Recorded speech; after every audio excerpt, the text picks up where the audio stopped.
If I had my life to live over again, I would have made a rule to read some poetry and listen to some music, at least once every week. A man who dares to waste 1 hour of time has not discovered the value of life. Ignorance more frequently begets confidence than does knowledge. It is those who know little, not those who know much, who so positively assert that this, or that problem will never be solved by science.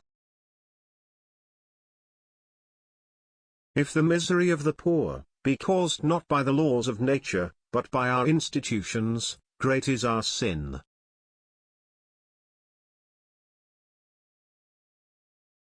The love for all living creatures is the most noble attribute of man. I am not apt to follow blindly the lead of other men. It is not the strongest of the species that survives, not the most intelligent that survives. It is the one that is the most adaptable to change. The mystery of the beginning of all things is insoluble by us, and I for one must be content to remain an agnostic.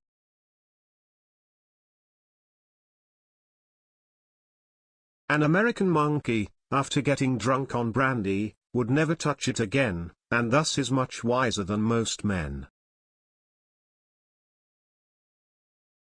The highest possible stage in moral culture is when we recognize that we ought to control our thoughts.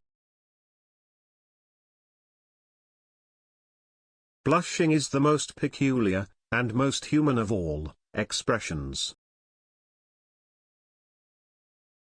Intelligence is based on how efficient a species became at doing the things they need to survive.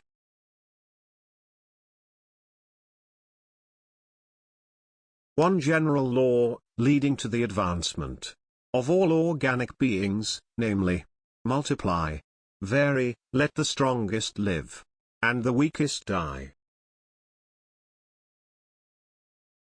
In the long history of humankind, and animal kind, too, those who learn to collaborate and improvise most effectively have prevailed.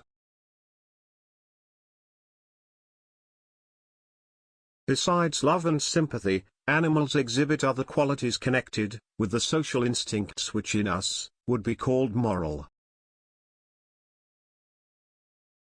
We must, however, acknowledge, as it seems to me, that man with all his noble qualities still bears in his bodily frame the indelible stamp of his lowly origin.